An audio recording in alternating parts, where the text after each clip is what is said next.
What kind of person calls the police over a neighbor's moving day?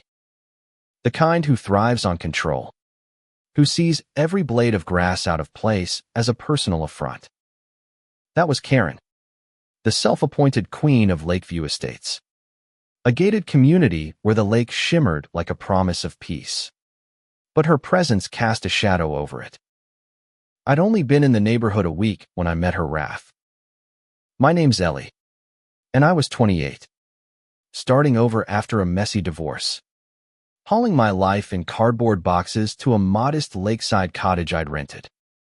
The ink on the lease was barely dry when Karen stormed across my lawn, her heavy footsteps shaking the ground, her voice sharp enough to cut glass. "You can't park that truck here," she bellowed, pointing at my rented U-Haul, which was neatly tucked into my driveway. I froze, a box of books in my arms, the summer heat sticking my shirt to my back. "It's my driveway," I said, confused but polite. Her eyes narrowed, her round face reddening. "This is a violation of HOA rules. I'll have you fined. Or worse," she snapped, already dialing her phone. I didn't know it then, but this was just the opening act of a drama that would unravel secrets and shift the ground beneath us all. Moving to Lakeview was supposed to be my fresh start. I'd left behind a marriage that drained me, a city that felt like a cage. The cottage, with its creaky porch and view of the lake's gentle ripples, was my sanctuary. But Karen had other plans. By noon, a police cruiser rolled up, its lights flashing lazily. Officer Daniels, a tired-looking man in his 40s, stepped out, glancing between Karen's indignant gesturing and my bewildered expression. "Ma'am, what's the issue?" he asked Karen, who launched into a tirade about my truck, my boxes on the lawn, and how I was disrupting the aesthetic of the neighborhood. I stood there, feeling the eyes of curious neighbors peeking from their windows. Daniels sighed, turning to me. "Miss, is this your property?" I nodded, showing him the lease on my phone. He rubbed his temple. "Looks fine to me. Just keep the truck off the street." Karen's jaw dropped, but she wasn't done. "This isn't over," she hissed, storming off. I thought that was the end of it. I was wrong. Over the next few days, Karen's campaign intensified. Notes appeared on my door citing obscure HOA rules. My welcome mat was too colorful. My mailbox wasn't regulation size. My trash cans were out 10 minutes past curfew. Each complaint was a jab, testing my patience. I tried to stay calm, unpacking my books, setting up my tiny office where I'd work remotely as a graphic designer. But Karen wasn't just a nuisance, she was relentless. One evening, I caught her measuring my front lawn with a tape measure, muttering about encroachment. I stepped outside, heart pounding. "Karen, why are you doing this?" I asked, my voice steadier than I felt. She straightened, her eyes glinting with something darker than annoyance.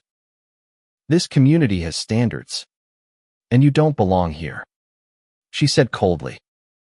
Her words stung, but they also sparked something in me, a resolve to fight back. Not with her tactics, but with truth. I started asking questions. At the community mailbox, I chatted with Mrs.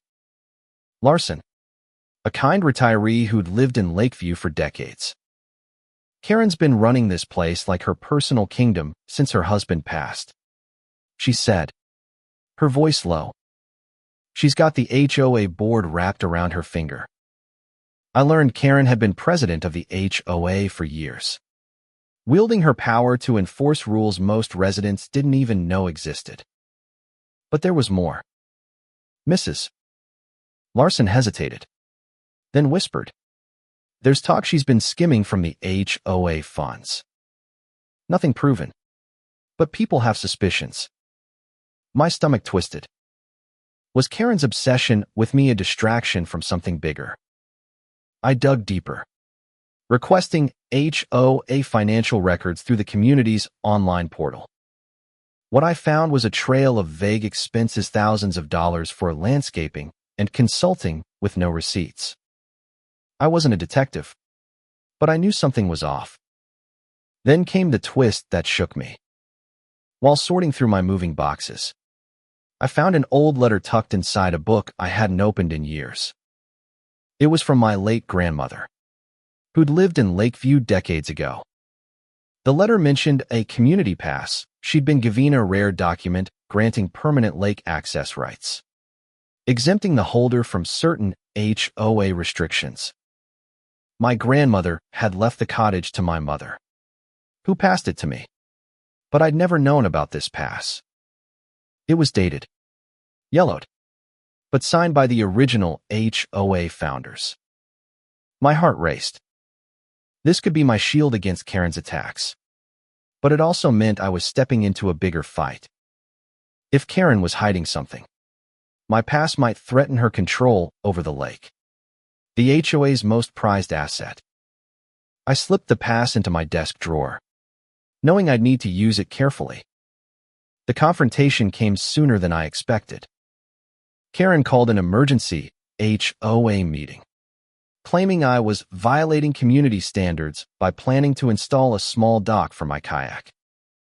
I hadn't even submitted a request yet she'd overheard me talking to a neighbor. The meeting was held at the community center, a sterile room packed with residents, most of whom looked uncomfortable under Karen's glare. She stood at the front, her voice booming as she listed my supposed infractions: the truck, the boxes, the unauthorized dock plan. This newcomer thinks she can ignore our rules, she declared, pointing at me. I felt every eye in the room, but I stood up, my knees trembling. I have something to say, I said, my voice cutting through the murmurs. I held up my grandmother's pass, explaining its history. Gasps rippled through the crowd. Karen's face paled, but she recovered quickly. That's fake, she shouted. You're trying to undermine our community. The room erupted in chaos. Neighbors arguing, some siding with Karen, others whispering about her heavy-handed rule. Officer Daniels, called yet again, stood at the back, watching with a frown. I realized this wasn't just about me, Anna Maria, it was about the truth. The meeting marked a turning point. I wasn't just fighting for my right to stay, I was challenging Karen's grip on Lakeview. Armed with the pass and my suspicions about the HOA funds, I contacted a lawyer friend, Sarah, who specialized in property disputes. She confirmed the pass was legally binding, predating the current HOA bylaws. More importantly, she helped me file a formal request for a full audit of the HOA's finances. When I submitted it to the board, Karen's reaction was volcanic.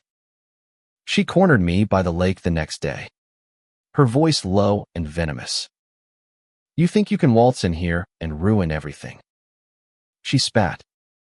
I've kept this place perfect for years. I held her gaze, clutching the pass in my pocket. I just want to live here. Karen, why are you so afraid of that? For a moment, something flickered in her eyes, fear. Maybe guilt, before she turned and stormed off. The lake reflected her retreating figure, a distorted shadow rippling across the water. The audit results came a week later, and they were damning. Over $20,000 in HOA funds had been funneled into accounts linked to a consulting firm owned by Karen's cousin. The board, stunned, called another meeting. This time, Karen was on the defensive. Residents packed the room, their murmurs growing louder as Sarah presented the findings. Karen tried to interrupt, her voice shrill, but the evidence was undeniable. This is a witch hunt, she cried. But the crowd wasn't buying it. Mrs. Larson stood up, her voice trembling but firm. You've bullied us for years. Karen. It's over. One by one, neighbors shared stories of Karen's intimidation fines for minor infractions, threats to silence dissent. I watched, heart pounding, as the community turned against her. Then I stepped forward, holding up the pass. This belonged to my grandmother. I said, it gives me rights to this lake, and it proves this community was meant to be a home, not a dictatorship. The room fell silent. Karen opened her mouth, but no words came. For the first time, she was speechless. Karen's reign crumbled that night. The board voted to remove her as president, and the police launched an investigation into the missing funds. She didn't go quietly. She packed her things, left angry voicemails for neighbors, and vowed to sue. But Lakeview was done with her. The community began to heal. Slowly. Mrs. Larson organized a potluck by the lake, where neighbors shared stories and laughter, something Karen's rules had stifled for years. I installed my kayak dock without a single complaint, and the pass became a symbol of something bigger, a reminder that one voice, armed with truth, could stand up to a bully. I'd come to Lakeview looking for a fresh start, but I found something more, a community that could fight for itself. Looking back, I think about what drove Karen. Maybe it was grief over her husband. Maybe a need to control what she could in a world that felt chaotic. I'll never know for sure, but I choose to believe there was some good in her, buried under all that anger. Lakeview taught me that home isn't just a place, it's the people who make it worth fighting for. I still kayak on the lake most mornings. The water calm and clear, reflecting a sky that feels a little brighter now. And every time I pass the spot where Karen once stood, shouting about my truck, I smile. Sometimes, the smallest things like a faded pass in an old book can change everything. End.